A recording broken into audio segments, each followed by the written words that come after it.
로마서 14장 1에서 12절 있습니다. 믿음이 연약한 자를 너희가 받되 그의 의견을 비판하지 말라. 어떤 사람은 모든 것을 먹을 만한 믿음이 있고 믿음이 연약한 자는 채소만 먹느냐.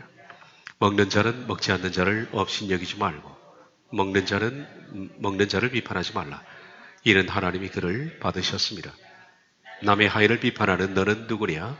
그가 서 있는 것이나 넘어지는 것이 자기 주인에게 있으며 그가 세움을 받으리니 이는 그를 세우시는 권능이 주께 있습니다.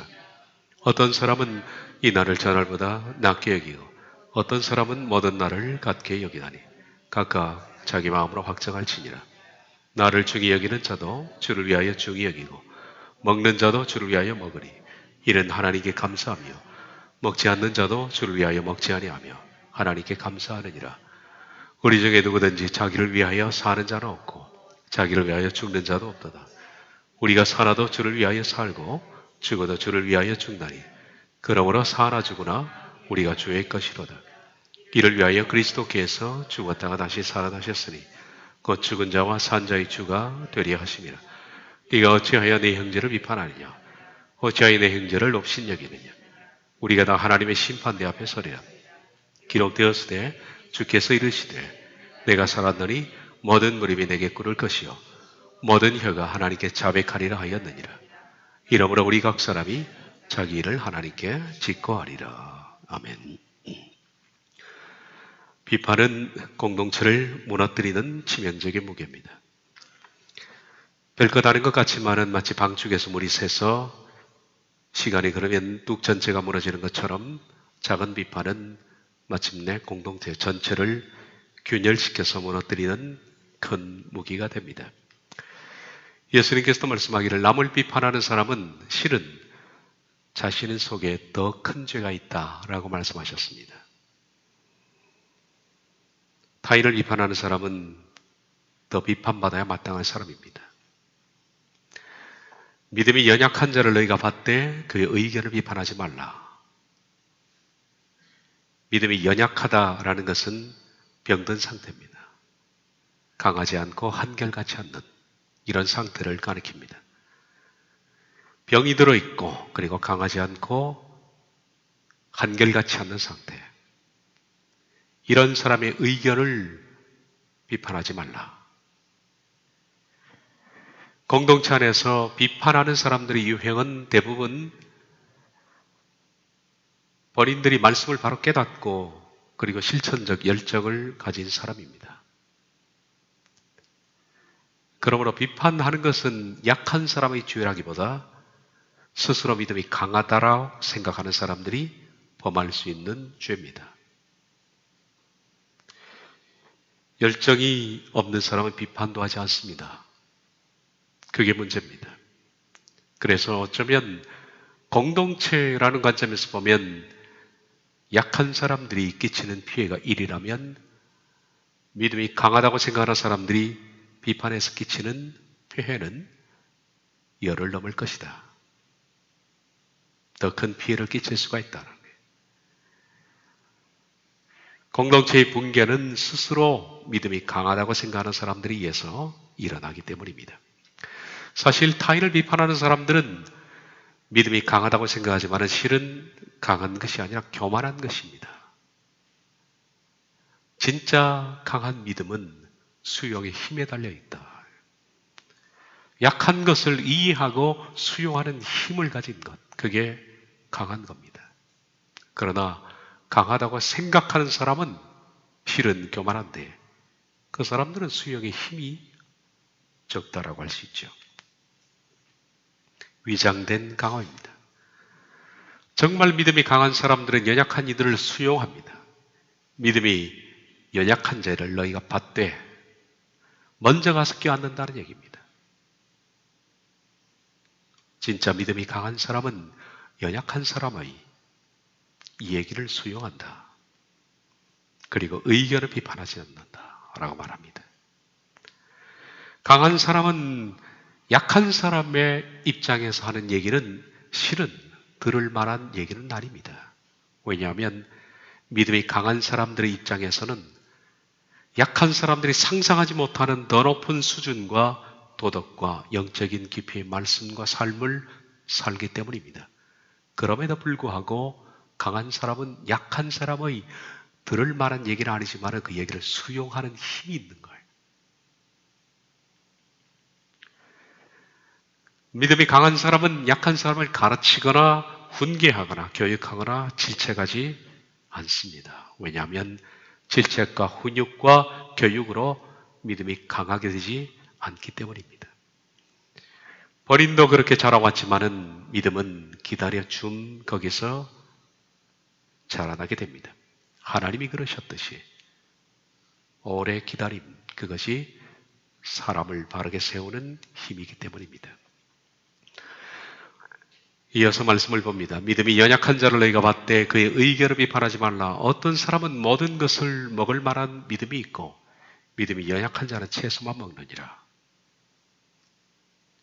비판에 대해서 말씀하면서 오늘은 채소 문제 그리고 이어서 날 지키는 문제 몇 가지 신뢰가 나옵니다. 먹는 문제에 대해서 말합니다.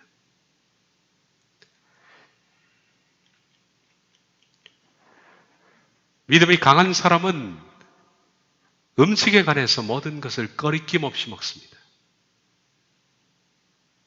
그러나 믿음이 연약한 사람은 채소만 먹느니라. 약하기 때문에 분별력이 떨어집니다. 그래서 무엇을 먹어야 할지 말아야 할지 항상 고민합니다. 그러나 믿음이 강한 사람은 그 단계를 넘어선 사람이죠. 이 음식물에 관한 금기사항은 지금도 논쟁거리입니다만은 당시에도 큰 논쟁거리였습니다. 지금도 먹는 문제 논쟁거리입니다. 주초 문제 마찬가지로 논쟁거리입니다. 제사 드리고 남은 음식을 먹느냐 먹지 않느냐 논쟁거리입니다. 그 논쟁거리는 초대교회도 존재했던 마찬가지의 논쟁거리인데 지금도 마찬가지로 논쟁하고 있습니다. 이 말씀이 그런 논쟁에 대한 어떤 정식이 있었으면 좋겠다는 생각이 듭니다. 성경은 분명히 믿음의 사람은 음식에 대해서 자유하라라고 선언하고 있습니다.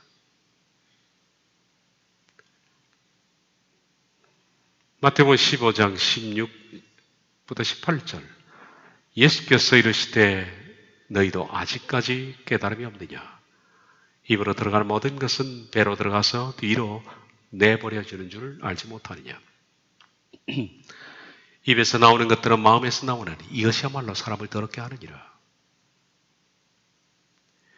사람의 입으로 들어가서 나오는 모든 것들은 의미가 없다. 그것은 배설되어지는 것이다. 정말 사람이 먹는 문제가 아니라 가려야 할 것은 사람의 말이다. 말이다. 예수님께서 하신 말씀입니다. 음식이 문제가 아니다. 음식이 문제가 아니다. 정말 더럽고 악한 것은 사람의 입에서 나오는 말이다. 그래서 음식의 문제 때문에 뭘 먹느냐 마느냐 하는 논쟁보다 사람의 입에서 나오는 악한 말이 더 문제입니다. 그게 사람의 영혼을 더럽게 한다. 디모데전서 4장 1절에 4절 그러나 성령이 밝게 말씀하시기를 오히려 어떤 사람들이 믿음에서 떠나 미혹하는 영과 귀신의 가르침을 따르리라 하였으니 자기 양심이 화인을 맞아서 외식함으로 거짓말하는 자들이라 혼인을 금하고 어떤 음식물을 먹지 말라고 할 터이라. 음식물은 하나님이 지으신 바니 믿는 자들과 진리를 아는 자들이 감사함으로 받을 것이니라. 하나님께 지으신 모든 것이 선하며 감사함으로 받으면 버릴 것이 없나니.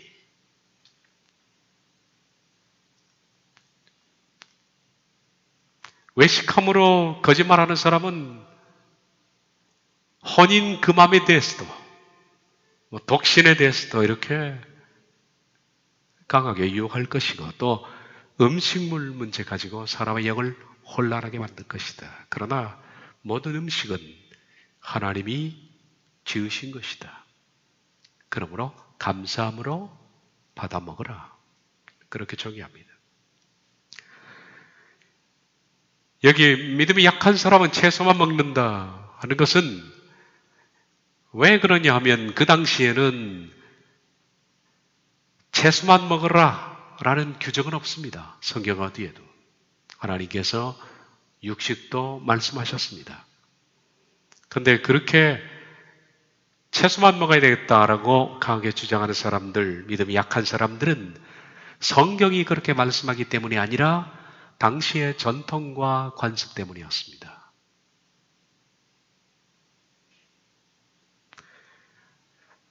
전통이라는 것은 유대적 전통, 레위기 11장 음식에 관한 전통입니다. 레위기 11장에 매어 있거나 또 당시에는 지금도 그렇습니다만은 생명이 있는 것을 먹으면 안 된다는 사회적 간섭이 있었습니다. 지금도 채식주의자는 그렇게 말하죠. 사람, 모든 동물에 생명이 있는 것은 먹으면 안 된다. 그 당시에도 마찬가지로 했었습니다.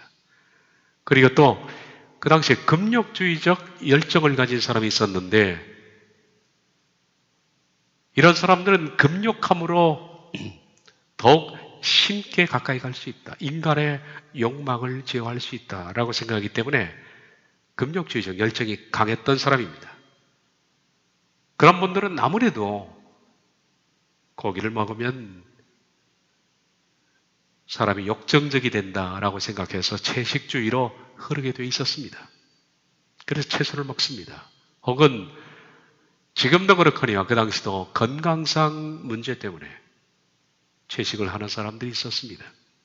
이처럼 다양한 전통, 관습, 생각들이 있었고 이런 다양한 생각과 전통과 관습을 가진 사람들이 지금 교회로 들어와서 교회 구성원이 됐는데 마찬가지로 그런 전통과 관습과 생각 이위에 신앙이라는 것이 더딥혀져서 이 전통, 관습, 생각도 마찬가지로 신앙적으로 그렇게 생각하게 된 거예요.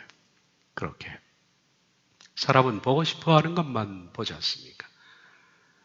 자기가 채식을 하는 그런 사람은 마찬가지로 신앙적으로도 그게 옳다라고 주장하는 겁니다.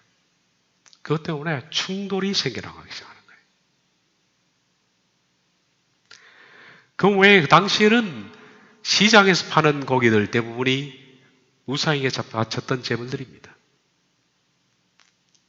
신전에서 바쳤던 제물들, 그런 것들이 시장에 고기로 판매되어 나오는 겁니다.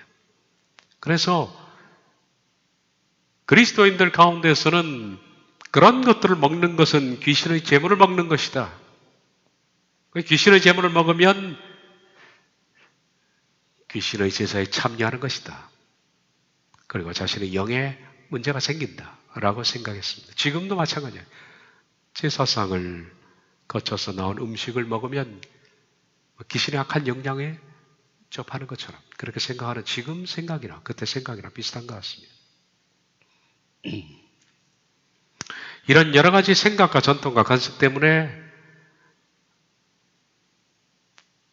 그들은 육식을 금하고 채식만 고집을 하게 됐죠. 이 점에 있어서 제가 말씀드리기 전에 먼저 그리스도인의 자유를 생각해 봐야 합니다. 그리스도인의 자유, 이 문제는 초대교회 때부터 지금까지 아주 오래된 논쟁입니다. 아주 역사가 긴 논쟁입니다. 이 논쟁의 제목을 아이다포라라고 부릅니다. 아이다포라. 그래서 초대교회 때부터 지금까지 흘러나온 그리스도인의 자유에 특히 먹는 것에 대한 자유의 논쟁을 아이다포라라고 부릅니다. 이 점을 좀 생각을 해보겠습니다. 아이다포라라는 원래의 뜻은 대수롭지 않는 것들이란 뜻입니다. 아무것도 아닌, 진리도 아니고 비진리도 아닌 대수롭지 않는 것들. 그런데 문제는 이 대수롭지 않는 것들을 정말 중요하게 생각하는 그리스도인들 때문에 문제입니다. 문자 그대로 아이다포라는 대수롭지 않는 겁니다. 그런데 이 아이다포라를 대수롭지 않게 생각하는 것이 아니라 너무 중요하게 생각해서 벌어지는 각종 그 당시나 지금 교회나 그 대수롭지 않는 것 때문에 둘러싼 다툼, 분열, 그리고 서로 간의 적대감은 예상 외로 너무나 크게 작용하고 있다는 것이 문제입니다. 왜 그럴까요? 왜 대수롭지 않는 것을 그렇게 다툼과 분열과 적대감을 조성할 만큼 문제를 삼을까요?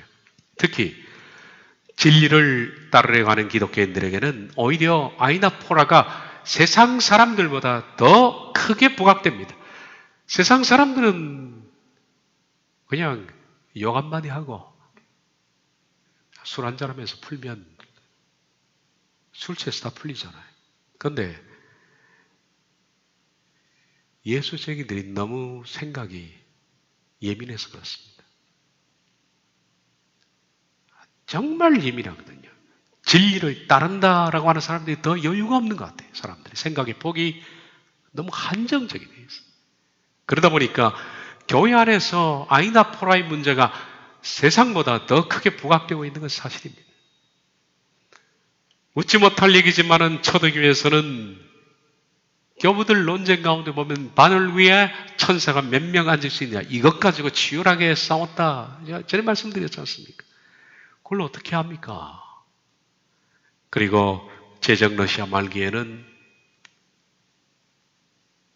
신학자들이 성찬에 쓰려고 놔둔 떡을 쥐가 물고 왔는데 쥐가 성화됐느냐, 떡이 부패했느냐, 타락했느냐, 그거 가지고 싸웠던 논쟁에 대해서는 말씀드렸습니다. 이 모든 것이 아이나포라입니다. 대수롭지 않는 것들. 정말 대수롭지 않는 거예요. 그런데 이것이 교회사와 더불어서 대수롭지 않는 것들이 큰 문제를 야기시켜왔고, 오늘날 교회에도 많은 사람들이 갈등, 다툼, 분열까지 일으키는 것이 이 아이나포라라고 할 수가 있다. 아이나포라는 하나님께서 명하시지도 그리고 금하지도 않은 행동과 관습입니다. 성경에 명령되지도 않았고 금기되지 않았던 그런 중간지대, 그런 겁니다. 이런 부분에 대해서는 성경이 금하지도 않았고 명하지 않은 것은 그리스도인의 자유의 영역에 실은 속하는 겁니다. 하나님께서는 우리를 기계적으로 1, 2, 3, 4라는 틀 속에 넣어서 다루시는 것이 아니라 하나님께서 명령하시는 것은 명령하시고 금하시는 것은 금하시고 그 외에 중간지대에 대해서는 우리의 자유에 맡기신 것이 많이 있습니다. 사소한 것들, 아이다포라가 그리스도인의 자유에 실은 영역입니다. 이 자유의 영역에 속하는 이런 것들은 바로 그리스도인들 자신의 판단과 나의 신앙 양심, 우리가 아마 다다음 주 그 말씀이 나올 겁니다. 바울이 하는 말씀. 자신의 판단, 그리고 나의 신앙 양심, 그리고 나의 가치, 그리고 나 자신의 영적 유익을 따라서 내가 자발적으로 선택할 수 있는 개인의 자유에게 맡겨야 할 문제입니다. 이것은. 강요되어서도 안 되고 그것이 옳고 그르다라고 규정되어서도 안 됩니다. 자유에 맡겨야 할 영역입니다. 그런데 교회는 그러지 못하는 이게 문제입니다. 예를 들어서 저는 이 말할 때 참 조심스럽습니다. 쉬운 예로 제사상에서 나오는 음식의 문제, 먹느냐 마느냐 문제, 이것 가지고 치열하게 싸웁니다. 우리 교회도 어떤 사람이 제사상에서 나오는 음식 문제, 이 음식의 문제에 대해서 이걸 철저히 배격하는 사람이 들어왔는데 얼마 후에 그런 문제로 교회를 떠나는 사람도 있더라고요. 그리고 주초 문제, 술과 담배 문제, 목숨을 겁니다. 물론 여러분이 주초 문제는 제가 해도 된다라고 허용하는 것이 아닙니다. 그런데 이 주처 문제, 아이다포라의 문제를 가지고 마치 신앙처럼 다루는 사람이 있다. 진리처럼.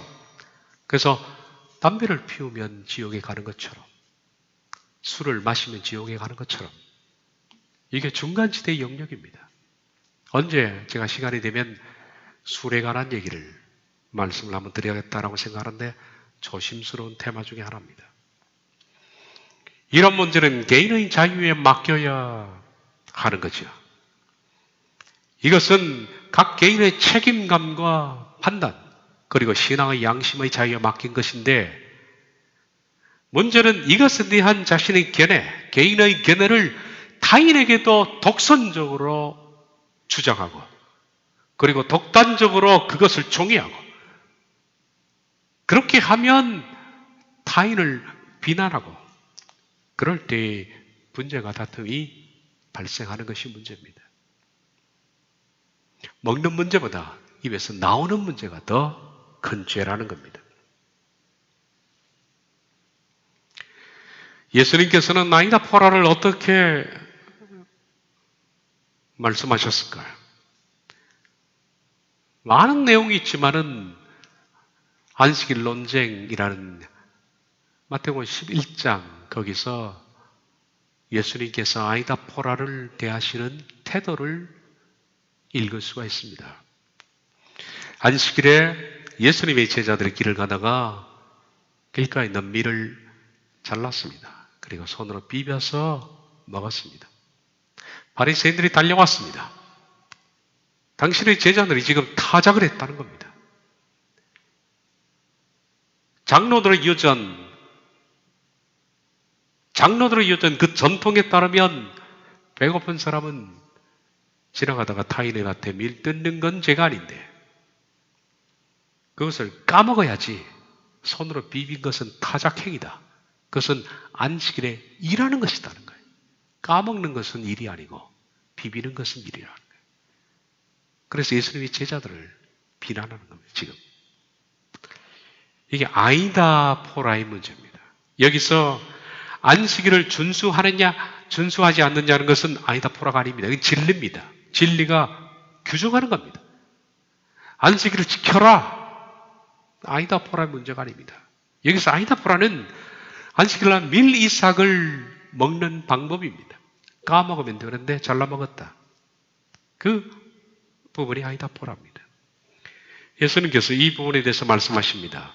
그들에게 말씀하시되 안식일에 선을 행하는 것, 악을 행하는 것, 생명을 구하는 것과 죽이는 것, 어느 것이 옳으냐? 밀 이삭을 잘라 먹은 것이 아이다포라인데 이 아이다포라를 대하는 것이 그것이 선이냐 악이냐, 생명을 구하는 것이냐 생명을 죽이는 것이냐, 그 관점에서 보면 아이다포라를 대하는 답이 보일 것이다. 저는 이 말씀을 이렇게 생각을 해봤습니다. 다시 말하면 예수님의 사소한 것들에 대한 가르침은 선, 생명, 긍휼에 있습니다. 이걸 해도 되느냐 안 해도 되느냐, 이 문제를 가지고 진리처럼 논쟁하지 말고 아이다포라의 문제는 어느 것이 선하느냐, 그걸 하는 게 선하냐 안 하는 게 선하냐, 어떤 것이 생명을 살리는 것이에요, 또 어떤 것을 했을 때 하나님의 긍휼 혹은 내가 긍휼을 행할 수 있느냐, 그 차원이라는 얘기입니다. 사도 바울은 아이다포라를 양호하시 말했습니다. 14장 17절로 마서 우리가 다음에 볼 말씀입니다. 하나님의 나라는 먹는 것과 마시는 것이 아니요 오직 성령 안에서 의와 평강과 희락이니라. 먹고 마시는 문제가 아니다. 이건 무엇을 먹느냐 무엇을 마시느냐 하는 문제가 아니다. 하나님의 나라는 그 일을 했을 때 내 속에 의와 평강과 희락이 있느냐 하는 문제입니다. 고린전서 6장 12절에 모든 것이 내게 가하나 다 유익한 것이 아니요 모든 것이 내게 가하나 내가 무엇이든지 얽매이지 아니하리라. 바울은 말합니다. 나는 모든 것을 먹을 수 있다. 그리고 나는 모든 것을 다 할 수 있다. 그러나 나는 자유롭지만은 내가 모든 것을 먹는다고 해서 다 모든 사람이 유익하게 되는 것은 아니다. 왜냐하면 내가 먹는 것을 보고 약한 사람이 실족할 수 있지 않습니까? 그래서 그들을 생각한다는 겁니다. 바울의 아이다포라는 나는 나 할 수 있다. 나는 아무 문제가 아니다. 제사상에 나오는 문제 나 아무것도 아니다. 그렇지만은 내가 이것을 먹었을 때 약한 사람이 어떻게 생각하느냐? 그들이 유익하냐? 그 관점에. 그래요. 아이다포라의 바울의 문제는 타인을 배려하는 마음이죠. 내게는 모든 것이 가하지만은 내가 무엇이든지 얽매이지 아니하리라. 그런 관점에서 고린도전서 8장 7절 하반절 어떤 이들은 지금까지 우상에 관한 습관이 있어 우상의 제물로 알고 먹는 거로 그들의 양심이 약해지고 더러워지느니라. 음식은 우리를 하나님 앞에 내세우지 못하나니 우리가 먹지 않는다고 해서 더 못 사는 것도 아니고 먹는다고 해서 더 잘 사는 것도 아니니라. 우상의 제물로 먹는 문제 분명히 바울은 말하기를 이건 아무것도 아니다. 그거 내가 안 먹는다고 해서 못 사는 것도 아니고 먹는다고 해서 잘 사는 문제도 아니다. 그런 차원에서 접근하는 거예요. 그런즉 너희의 자유가 믿음이 약한 자들에게 걸려 넘어지게 하는 것이 되지 않도록 조심하라. 나는 모든 것을 먹을 수 있으나 믿음이 강한 사람의 자유가 약한 사람에게 걸려 넘어지지 않도록 해야 된다. 그것이 아이다포라를 대하는 자세다. 바울의 말입니다. 지식이 있는 네가 우상의 집에 앉아 먹는 것을 누구든지 보면 그 믿음이 약한 자들이 양심이 담력을 얻어 우상의 제물을 먹게 되지 않겠느냐. 그러면 네 지식으로 그 믿음이 약한 자가 멸망하나니 그는 그리스도께서 위하여 죽으신 형제라. 이같이 너희가 형제에게 죄를 지어 그 약한 양심을 상하게 하는 것이 곧 그리스도에게 죄를 짓는 것이냐. 그러므로 만일 음식이 내 형제를 실족하게 한다면 나는 영원히 고기를 먹지 아니하여 내 형제를 실족하지 않게 하리라. 유명한 바울의 말입니다. 나는 심지어 우상의 집에 앉아서 거기서 나온 고기를 먹을 수 있다. 나는 하나도 거리낌이 없다. 이걸 먹는다고 해서 내가 못 사는 것도 아니고 이걸 못 먹는다고 해서 내가 무엇이 되는 것도 아니다. 그냥 나는 먹을 수 있다. 그러나 혹시 내가 우상의 제물을 먹는 것을 약한 사람이 보면 그걸 이해하지 못하고 수용하지 못하는 사람이 신학에 문제가 생기지 않겠느냐. 그래서 내가 그 사람에게 죄를 짓고 실족하게 할 바에야 나는 먹지 않겠다. 모든 것이 내게 가하나 유익한 것이 아니다. 바울의 말입니다. 그러므로 아이다포라의 문제는 실은 믿음이 약한 사람들이 하는 논쟁거리지 강한 사람들은 아무것도 아니 정말 대수롭지 않는 일입니다. 우리가 잘 아는 대로 마르틴 루터는 포도주를 굉장히 많이 즐긴 사람이고 그의 아내는 양조업을 했던 사람입니다. 그리고 루터는 볼링광입니다. 심지어는 루터가 볼링을 만들었다라는 얘기가 나올 정도입니다. 기타 유명한 개혁자들 가운데 정말 탁월한 시대를 빛낸 목사들 가운데 담배를 즐긴 사람도 많고요. 제가 이름을 쓰지 않는 것은 모르는 게 좋겠다. 약한 이들을 위해서 제가 쓰지 않았습니다. 술을 드신 분도 많이 있습니다. 여러분에게 자유를 드리려고 하는 말이 아닙니다. 이런 아이다포라 때문에 논쟁하지 말라는 거죠. 교회사적으로 이 논쟁은 끊임없이 일어났고 지금도 우리에게 같은 일이 반복됩니다. 흡연의 문제, 술 문제. 교인들이 카드 놀이를 해도 되느냐? 화투를 쳐도 되느냐? 우상의 제물을 먹는 것은 어떻게 되느냐? 심지어는 TV를 시청하는 것을 굉장히 세상을 사랑하는 것처럼 비난한 사람이 있습니다. 어떻게 TV를 시청할 수 있느냐? 안 보는 사람은 그렇게 비난하죠. 영화를 관람하는 것, 심지어는 유명한 사찰을 가서 관람하는 것, 이런 것도 흑백 논리에 빠진 사람들은 어떻게 기독교인들이 우상의 집에 가서 관람료를 내고 관람할 수 있느냐? 그렇게 비난합니다. 아이다 포라의 문제입니다. 무슨 문제입니까, 이것이? 아무 문제도 아닙니다. 그런데 왜 우리는 이것을 진리화시켜서 목숨을 걸고 다투어야 할까요? 우린 이런 문제가 발생하면 세 가지 질문을 제기하는 것이 좋겠습니다. 첫째, 성경은 이것을 금하느냐? 성경이 하지 말라 했으면 안 해야 되겠죠. 술에 관한 문제도 성경은 술 취하지 말라라고 했고, 잠언서에는 솔로몬이 말하기를 보지도 말라 그랬습니다. 이 두 가지 말씀 사이에 존재하는 문제는 해석되어야 할 문제입니다. 두 번째, 비록 그것이 죄가 아니더라도 내가 행할 때 시험이나 죄에 빠질 수 있어. 그건 죄가 아닌데 내가 만약에 저걸 하면 시험이나 죄에 빠질 수 있느냐 하는 것을 물어보는 게 좋겠다. 그래서 만약에 그건 죄가 아니더라도 내가 그렇게 했을 때 내 영이 약해지거나 시험에 들거나 죄에 빠질 수 있다면 안 하는 게 좋겠어요. 자신에게 물어봐야 되는 거예요. 사람마다 양심의 깊이와 넓이가 다릅니다. 다릅니다. 그 문제는 이런 일로 인해서 자신의 양심이 깨질까봐 문제예요.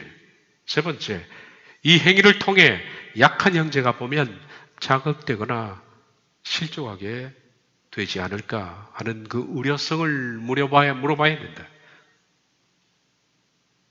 성경이 금하느냐? 그리고 나는 이것을 행할 때 죄나 유혹에 빠지지는 않을까? 그리고 이것을 행할 때 다른 형제가 보면 실족하지 않을까? 그걸 고려하는 것이 좋겠다. 민감한 문제입니다만은 예를 들어 봅시다. 3명의 교인들이 믿지 않는 사람이 저녁 식사를 초대했습니다. 그리고 초대한 사람이 그 3명의 교인들에게 다 한 교회를 다니는데 앞에 포도주 한 잔씩을 따로 놨습니다. 한 잔들 하시죠. 그렇게 권했습니다. 이 3명 가운데 첫째, A라는 사람은 술을 마시는 것에 대해서 아주 자유로운 생각을 가지고 있는 사람입니다. 단, 이 사람은 술에 취하지 않으면 된다라고 생각하는 사람입니다. 술을 마시는 것은 자유롭다. 단, 술 취할 때 이성이 둔해지면 그때 죄가 들어오는 것이고 범죄하기 쉬우니까 항상 A라는 사람은 이 점에 있어서 철저히 그런 경계선을 지키는 사람입니다. 술 취하지 않을 경계선을 충분히 지키는 사람입니다. A도 믿음이 훌륭한 사람입니다. 또 성경에도 술 마시는 것과 취하는 것 사이에 명확한 언급을 하고 있지 않잖아요. 제가 좀 전에 말씀드린 것처럼 잠언서에는 보지도 말라 그랬고 신약 성경에는 술 취하지 말라고 그랬는데 이 사이에 명확한 규정이 없는 것이 문제입니다. 언젠가 제가 여유가 되면 그 규정을 제가 말씀드리겠습니다만. 그리고 A는 술을 한두 잔 마시는 것은 자신에게는 충분히 유혹거리도 아닙니다. 아무 문제가 되지 않다. 그래서 그는 그 점에 있어서는 자유로운 사람입니다. 근데 B는 포도주 한 잔을 마시는 것은 죄가 아니라고 생각하나 과거에 알코올 중독 경험이 있는 사람인지라 거려지는 겁니다. 알코올 중독이 있는 사람들은 한 잔 들어가면 그 다음에는 통제이별이 무너지는 것이요. 한 잔이 문제입니다. 그러니까 항상 이것 때문에 가슴이 두근두근하는 사람이 B입니다. 그런데 C라는 사람은 철저하게 술 한 잔이라도 죄라고 생각하는 사람입니다.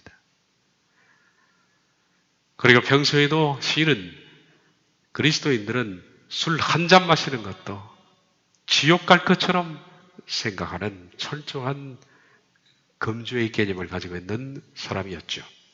이런 경우 A가 포도주를 마시면 B와 C에게 시험이 되죠. 내가 보기에는 A라는 분이 믿음이 훌륭한 줄 생각했는데 저렇게 믿음이 훌륭한 사람이 대수롭지 않게 한 잔 마시는 것을 보면서 B는 유혹을 받는 겁니다. 그래, 나도 괜찮겠지. 근데 한 잔이 들어가면 이 사람은 알코올 중독 때문에 무너지는 거예요. 그래서 C는 아니 장로님이 포도주를 한 잔 하시, 그건 도대체 저거는 뭐냐? 믿음이 가짜냐?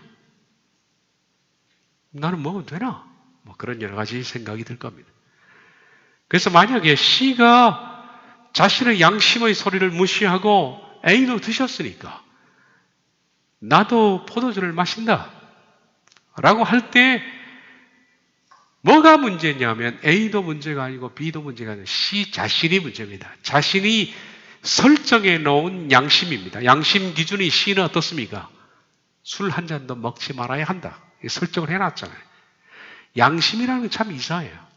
양심이라는 것은 한번 자기가 설정해 놓은 것이 어떤 문제로 이것이 깨지기 시작하면요, 이 깨진 영역 사이로 다른 모든 죄들이 그냥 쏟아져 들어와도 무감각해지는 것이 양심입니다. 그래서 술 한 잔 하느냐 하지 않느냐 하는 문제보다 C가 처한 위기는 자신이 설정해 놓은 양심이 무너지는 것이 문제입니다. 타격을 입는 것이죠. 그럴 경우에 이 사람은 다른 문제까지도 죄에 대해서 관대해질 수가 있다. 사도 바울이 하는 말은 이겁니다. 각각 자기 양심대로 해라. A, B, C에 대해서 사도 바울이 선언하는 것은 그겁니다. 단 A는 술 취하지 마라. A도 B도 C도 각각 양심대로 하라. 이런 경우 그 저녁 식사 자리에 A가 포도주를 마시는 것이 옳을까요? 성경이 말씀하는 것은 A는 옳지 않다라고 말합니다. 왜? A 자신에게는 죄가 아니죠. 죄가 아니지만은 A가 마시는 그것 때문에 그걸 바라보는 B와 C에게 시험이 되고 양심이 무너지는 죄에 노출되기 때문에 A는 타인으로 하여금 죄를 짓게 만드는 겁니다. 그렇기 때문에 성경은 A는 그럴 경우에 그런 형제들을 위해서 마시지 말라라고 말하는 겁니다. 아디아포라는 항상 저 형제가 이 문제를 어떻게 대할까? 혹시 이 문제 때문에 저 사람이 죄를 짓지 않을까? 진리가 진리가 아닌 이상은 사소한 문제에 대해서 우리가 이런 개념을 갖고 접근해야 된다. 앞에서 말했듯이 예수님의 아이다포라에 대한 가르침은 세 가지였습니다. 이것이 선하냐? 그리고 생명을 살리느냐? 그리고 긍휼에 있느냐? 아이다포라의 문제는 세 가지 질문을 하라고 했죠. 성경은 이것을 금하느냐? 금하는 것이 없다라고 생각한다면, 두 번째, 내가 이것을 했을 때 시험이나 죄에 빠질 수 있느냐? 그리고 세 번째, 이 행위를 통해서 약한 형제가 자극되거나 실족할 수 있을까 하는 문제. 믿음이 연약한 자를 너희가 봤되 그의 의견을 비판하지 말라. 어떤 사람 모든 것을 먹을 만한 믿음이 있고 믿음이 연약한 자는 채소 먹느니라. 믿음이 강하다는 것은 진리에는 철저합니다. 그러나 비진리, 아이다포라에 대해서는 사실은 개인의 자유에 맡기는 수용적인 사람입니다. 그러나 그 수용한다는 것도 결국 나를 위해서가 아니라 형제를 위해서 하는 것이다. 그래서 믿음이 약한 자의 채소만 먹는 이런 부분, 믿음이 강한 자의 입장에서는 강하게 고기 먹는 것을 부인하고, 고기 먹으면 마치 신앙이 없는 것처럼, 그리고 우상의 제물을 먹으면 마치 귀신의 제사에 동참하는 것처럼 그렇게 질색을 하면서 덤비는 채소주의자 C에 대해서 A는 너 틀렸어 라고 비판하지 말라. 비판하지 말라. 비판하지 말랍니다, 성경이. 오히려 약한 자들은 아이다포라에 대해서 대단한 집착을 가지고 있습니다. 진리와 아이다포라를 구별하지 못하고 아이다포라를 마치 진리처럼 여길 수가 있는 겁니다. 약한 사람은. 그런 모습을 보면 믿음이 강한 자는 답답하거나 상처를 입을 수도 있습니다. 누가 상처를 입습니까? 오히려 믿음이 강한 사람이. 좀 전에는 비판의 문제는 믿음이 강한 사람이 하는 것이라고 그랬죠. 그런데 아이다포라의 문제는 누가 상처를 입느냐? 모든 것을 수용하는 사람, 믿음이 강한 사람이 상처를 입습니다. 약한 사람이 더 따져요. 더 흑백으로 따지고 더 고집이 세고 밀어붙입니다. 그러나 그런 경우라도 네가 믿음이 좋다면 그것을 수용해라. 그 사람이 자라날 때까지. 교회 안에는 진리가 있고 그리고 사소한 것들이 있습니다. 진리에는 우리가 양보가 없습니다. 진리는 철저히 지켜야죠. 그 진리가 아닌 사소한 아이다포라의 영역, 그건 수용해야 됩니다. 그리고 약한 자가 비판해도 비난하지 말라요. 그리고 항상 약한 타인을 생각해서 선택하는 것이 좋다. 나에 대해서는 꺼리낌이 없습니다만은 그 사람에 대해서 선택을 하는 것이 좋겠다.